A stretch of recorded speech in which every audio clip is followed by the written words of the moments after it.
Aloha and welcome back to Life, Leadership, and Love. I'm Keith. And I'm Lynn. We're really glad you're joining us. In our first episode, we shared why we're here and what we hope this podcast becomes a space for thoughtful, honest conversations about life, leadership, and love.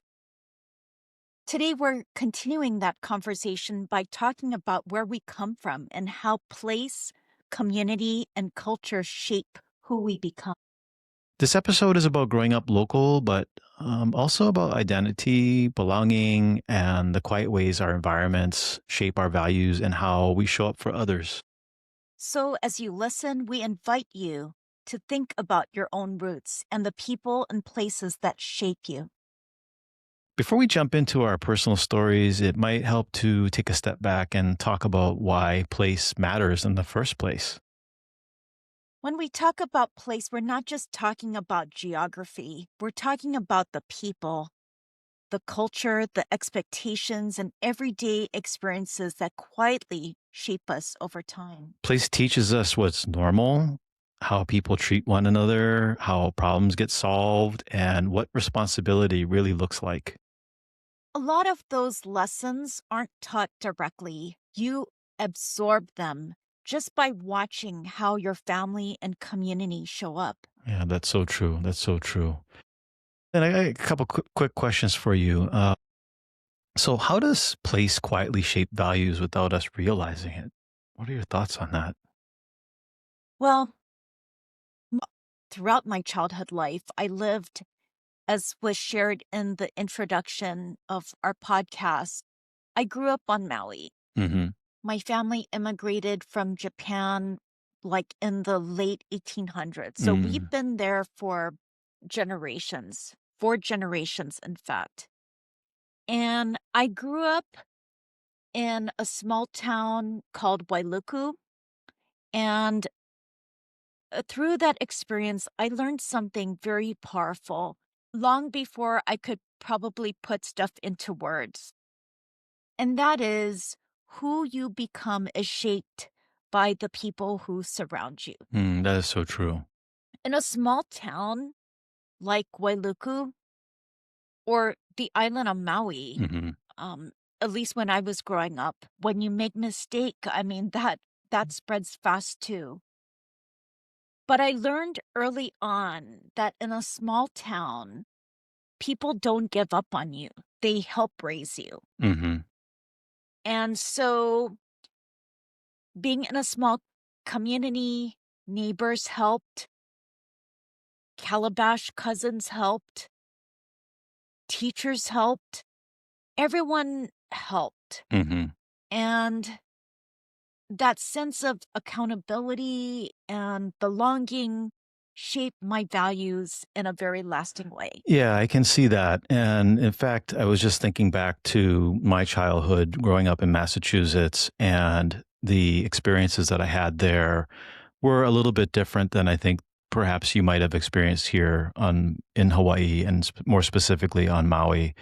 In Massachusetts, where I grew up, there's a very large community and people tend to really kind of stick to themselves. And there wasn't like this big sort of connection amongst various people within the community. We really just kind of were connected with our families and maybe a few close friends, but it wasn't sort of this environment where you could go 2 cities over and run into someone that you would probably know or your parents knew or maybe even your grandparents maybe grew up with in the community. And so it was a little more anonymous, but that's where I think my family played a big role in terms of shaping my values because it was a very close knit family and we would get together. We'd have dinners periodically for different holidays and whatnot. And what was really nice about that was we'd get together with cousins and uncles and aunts and just connect and share about some of the things going on in our lives. And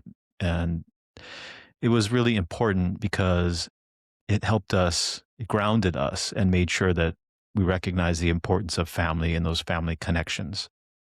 And then moving to Maui from Massachusetts 30 something years ago, that was something that I picked up on rather quickly was that family is important as well in Hawaii, and especially on the neighbor islands and Maui in particular.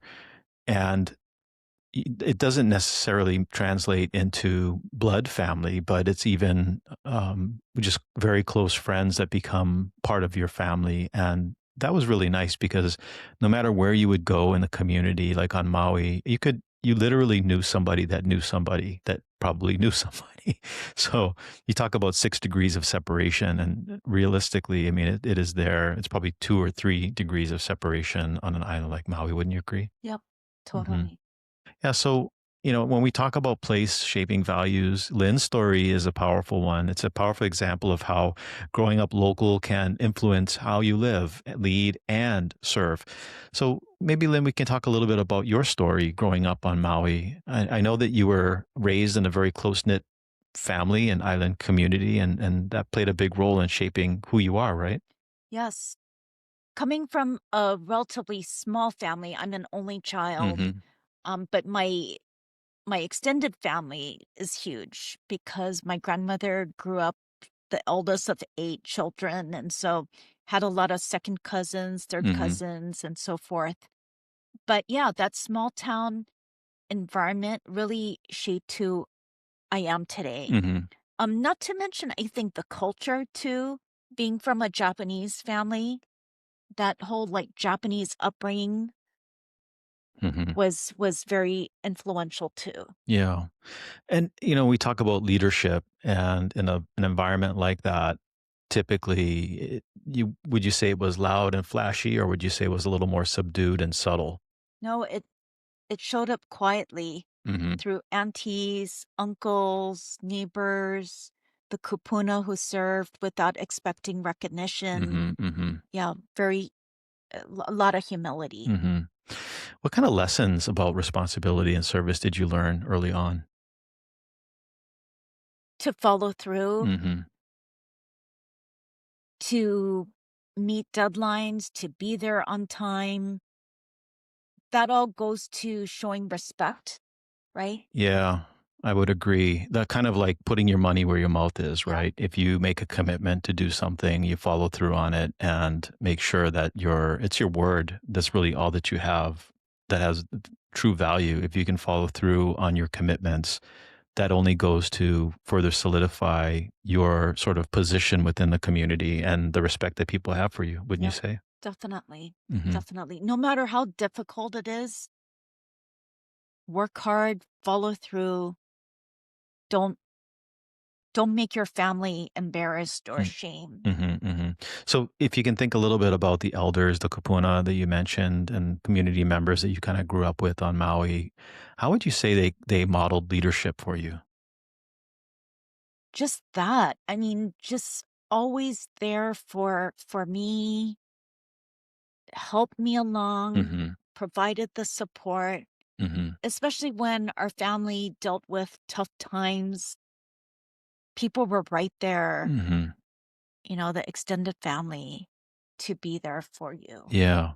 Would you say that that has carried through into your adult life now today? Yep. Yep. Yeah, I can completely see that. I can see that in every aspect of what you do.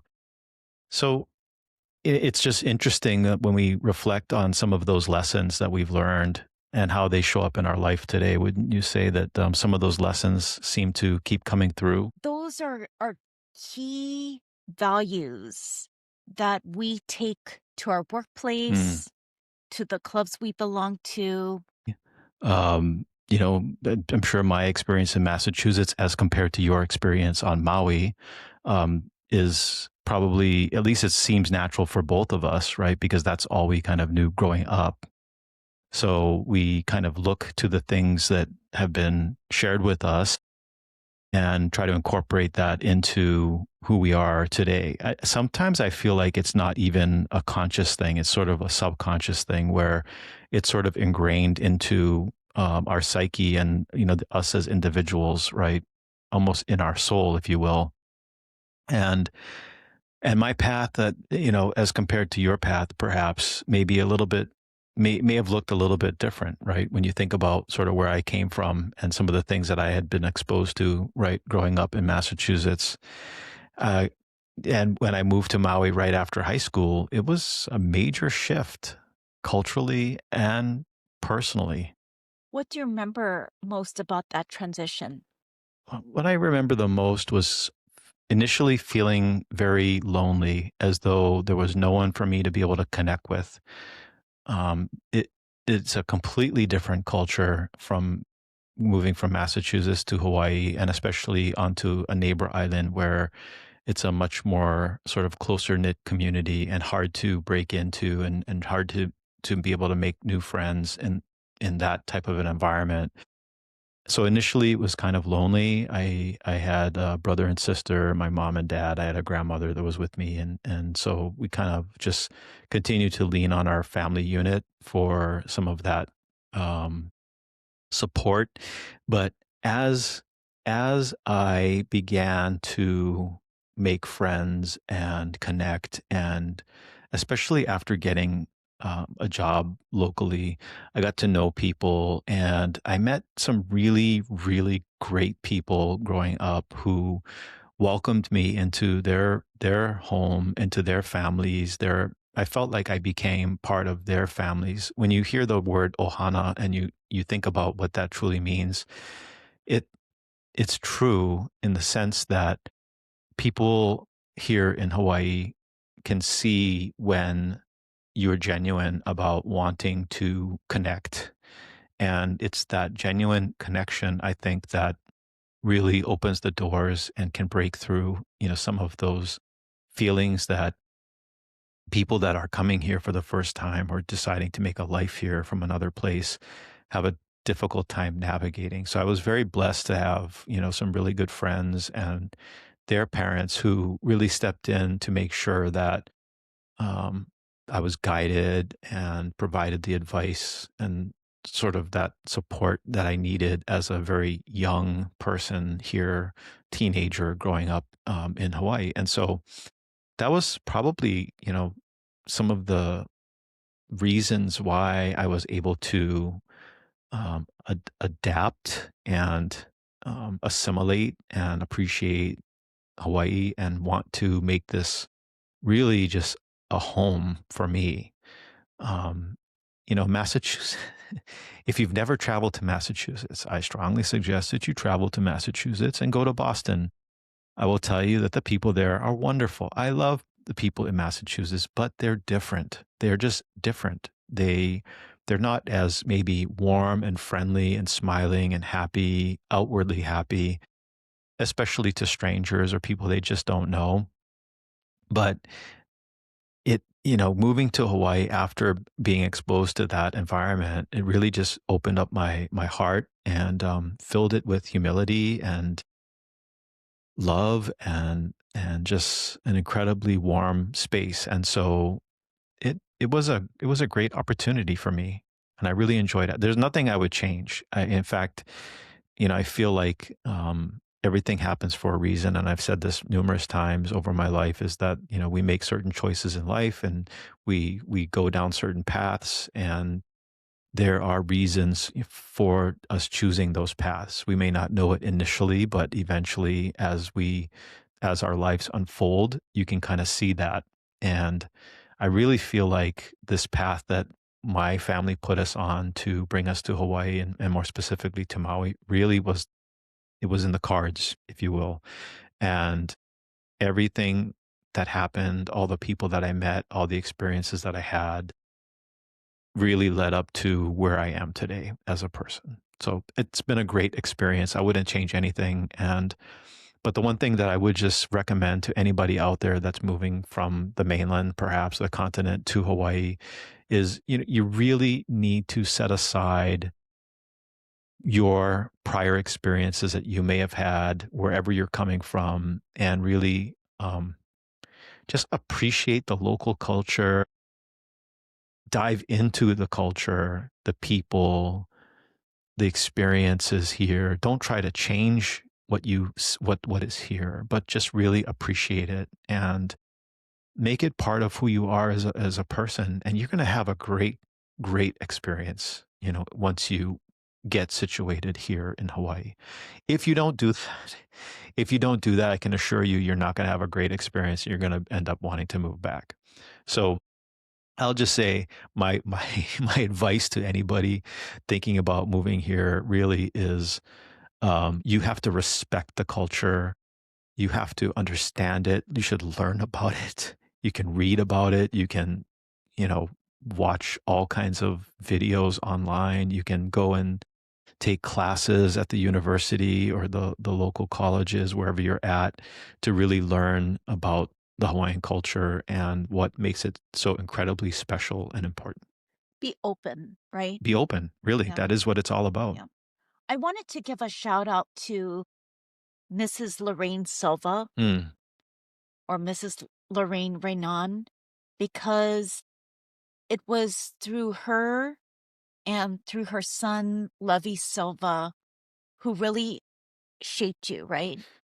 yeah, they did. Absolutely. She was the very one who essentially directed or recommended or strongly suggested that Levy um, take me under his wing and just teach me everything possible about what it means to be, what it means to have grown up here in Hawaii, in essence.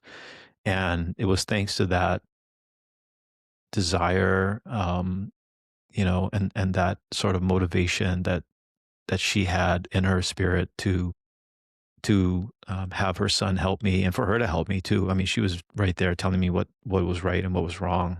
I mean, very simple things that, growing up on the mainland, you would never think about, right? Like, give you a good example, like you never go to somebody's house without bringing something with you, right? Some bring food, bring drinks, bring something, but you never go empty-handed, right? That kind of like small little pieces of advice. I mean, there are many, many others, but those kind of things can make or break you as a person that can be trusted or welcomed into other people's homes here in Hawaii. I agree. And, we're talking about small town, and it's Maui was such a small town growing up that although you met and got to know Mrs. Silva Hmm. back in what, the early 90s, 1990s? yeah, 89, 90, somewhere In around the there. Yeah. 80s, she was my 7th grade teacher. Mm. Oh, yeah. I mean, I didn't meet you until I was close to 30, Hmm. but we both knew Mrs. Lorraine Silva She was an incredible differently. spirit, absolutely beautiful spirit. To share that. Yeah, thank you for that. That was a really nice trip down memory lane there. So that's where partnership really shows up for us. We didn't start in the same place, you Hmm. in Massachusetts, me in Wailuku on Maui, but we learned how to walk together. We did. Even though we have different backgrounds, those backgrounds really helped us see things from multiple perspectives. And that's what I think has really strengthened both of our leadership and our relationship as well. And shared values matter more than shared origins, Hmm. don't you think? Yes, absolutely. Absolutely. So, and that's a really good place for us to sort of explore a little bit more. And I guess what I would like to know is, when you think about um, partnership, I'd like to know how you think that's helped you grow as a leader. Well, as a leader, it's all about partnerships, Hmm. right? You can lead a team of people at work. You can preside over a club, but you need to partner with your team and others to be effective, Hmm. to be successful. Hmm. Taking credit as a leader is not something suggested. I mean, you have to recognize your team because your Yeah. team is what makes any effort, project, Hmm. workplace successful. We're involved in various nonprofits. We are involved in various different growth and leadership programs. We have been involved in the scouting program over the years, where with our son being in the scouting program. But what's really interesting is that since we've been together since about 2000, let's just say, everything that has been good, I think, in our lives can really go back to like all these different partnerships, right? That we experienced together. It just continued to strengthen our love and our commitment to each other. And it was something very, very powerful. And when you reflect on that and you think about what we're able to achieve together was so much more beneficial for not just us as just two individuals working together, but even for our son and our parents and even those around us. So when you think about partnership, the importance of partnership, it really helps you grow as a leader because you build upon all of those things that your life experiences, your friendships, they just build upon each other and really help you get ready for that next challenge that you might be facing. Yep, I totally agree. Yeah. And I love the fact that we do so many things together, right? Hmm. Yep. Singing, So we're yeah, in singing. different nonprofits together. We're Yeah. Toastmasters. Let's back up. So for those of you who don't know, I'll just share a really, really, really quick story, and that is singing. Lynn mentioned singing. I'm not a natural singer. I didn't grow up singing and with a microphone or karaoke or anything like that. It wasn't until I met Lynn that I was encouraged to learn how to sing Japanese enka songs, which are like, I don't know how you describe it, traditional jazz or blues type music songs that are from like the 70s and 80s in Japan. And in order for me to get closer to Lynn and Lynn's family, I had to learn how to become a good Japanese singer. I don't speak Japanese. I can understand a little bit now, but back then it was like literally a foreign language. But it was a lot of fun and I really enjoyed it. And it opened up my mind to possibilities that I never thought. Growing up in Massachusetts, if I had stayed there or if somebody had come back in time and said, hey, do you know, you're going to go to Maui and you're going to learn how to sing Japanese enka songs, I'd be like, what are you talking about? Like, are you crazy? These are the kind of things that we did together, right? That helped me grow as a person. And I think about like those moments in time where I could have said no. I could have pushed back. I could have said, no, this is ridiculous. There's no way I can even try this. But just opening the door and being willing to explore and try and not be afraid to fail, I think is another really important aspect of partnership. Because when you think about failure, failing, failing alone is a lot more difficult than when you've got the support of a partner. Totally agree. So, anyways, And it's fun too, right? When you do it together. I Even think it is. exercise, something Yep. tough like exercising. For me anyway, it's Yep. tough and it's grueling and I don't really look forward to it. But when you do it together, Yes. it's fun. We talk and Talk about work, talk about life, talk about all kinds of different things that come up as we're burning calories together. Yeah, which is I think really important. So we just invite you've heard some of our stories that we've shared with you during this episode, and we just ask that you take a moment to pause and think about where you grew up and what those experiences were like and how they impacted you. those reflections don't need big answers. Sometimes just noticing them is enough. Hmm. Mm. Yeah. So we all have these experiences. We've got teachers, we've got friends, we've got family, we've got coworkers who have impacted us over the years in different ways. So just take a minute to reflect on those experiences that you gained and how they have transformed you as a person into who you are today. And I've said this and I'll say it again. Everything happens for a reason. We meet people in our lives every single day. It may feel like a random experience, but there are times where that it cannot just be a random experience. I'll give you a good example. We were just at a Seroptimus Christmas holiday party in Kaimuki, and we were sitting down, and there were two seats in front of us.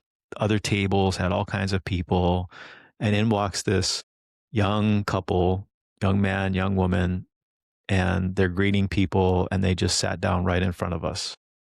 And just so happens that the the woman that was there, the young woman, it is the daughter of one of our very good friends at work, coworker that we, had worked with for years. And talk about random. We had no idea who she was when she sat down, but when she sat down and she said who she was and her background, and we asked, "Where do you work?" And we explained that we work at the state and whatnot. And then instantly we connected and we found out that, well, this is so and so's daughter, and he just so happens to be retiring. So we reached out, and we congratulated him on his upcoming retirement. But it's those kind of things where you can reopen a door that had maybe been a little bit closed because we hadn't talked to him for a while, just because our paths had gone in different ways, work wise. But to be able to reach out and say, "Hey, congratulations on your retirement. Happy holidays. We just met your lovely daughter who is here," and had a great time connecting with them. Hopefully that brightened his day, right? And it certainly brightened our day. But those are the kind of experiences that can happen randomly, in places like here. Most definitely. And the one I would recommend, and I think you're slowly getting involved, accepting invitations. I know sometimes when I ask you to accompany me to such and such event, there's some hesitation at times because maybe you may not know the group, or you may not feel comfortable, or you had a long day. But whenever you take advantage of any opportunity, Hmm. invitation, whatever, take advantage of it. Yeah. Like, accept, attend, participate, Hmm. because you don't know what door that will open for Right. you, whether it be a new friendship, a new opportunity. And so I've always, at least more particularly in recent years, been very mindful of that. Hmm. Take advantage of any opportunity you have to get involved, meet people, because it it gives you an opportunity to grow. It opens opportunities for you. Just I just really believe in that. Yeah. No, absolutely. Yep. Well, this has been a great experience. I really appreciate all the wonderful opportunities to reflect on some of the things that we've experienced over life. And hopefully it has inspired some of you.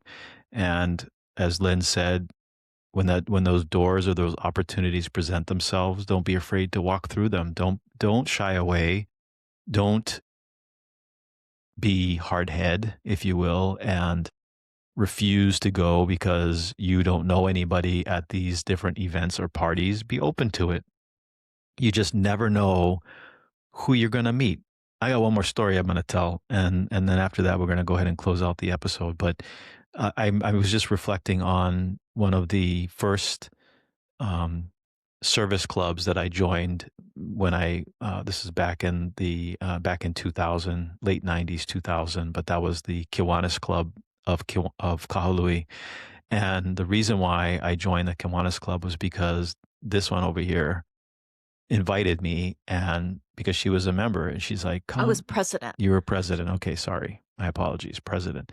But she's like, "You gotta come, there's, like, really good people there, and we have a lot of fun. It's a great experience, and we have lunch, and it's just good. We do some really positive things in the community." I thought, "Gosh." I was so busy at the time. I had a small business, and, it wasn't, it required a lot of my time and my effort, but I thought, "Gosh, I do wanna kinda grow as a person. I wanted to get to know Lynn as well, and I thought this would be a good chance for me to not only do some really good positive things in the community, but just break o break break out of my shell, if you will, and be a little less of an introvert and get to know some additional people beyond sort of my regular network of people." And I attended a meeting. I had a great time. I got to meet some really wonderful people. I thought Lynn did a great job running the meeting as president. And I had fun, and I went back and I went back, and then I eventually signed up and I joined and got to meet some really great people who had just amazing hearts, and their whole focus was on helping the community. And one of those people that I met was none other than Alan Arakawa. And Alan Arakawa was a council member at the time, I believe, and he was running for mayor. I think eventually we Yeah. you joined Kiwani's, I think, in 2002. Yeah, he ran in 2002. Yep. So, but it was that relationship that we developed during those 1 or 2 years prior to him running for office that opened up other opportunities for me to enter into public service. And had I not decided to join Kiwanis and become a part of that and really not just show up and then never show up for, like, various activities that we were doing in the community, but to really show up and be interested and committed, I don't think that those opportunities would have presented themselves. Yep.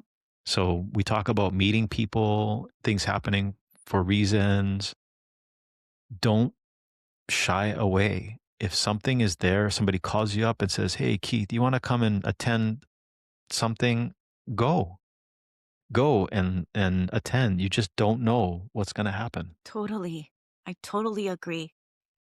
And for those of you who may be interested in considering a club or two, please feel free to reach out to us.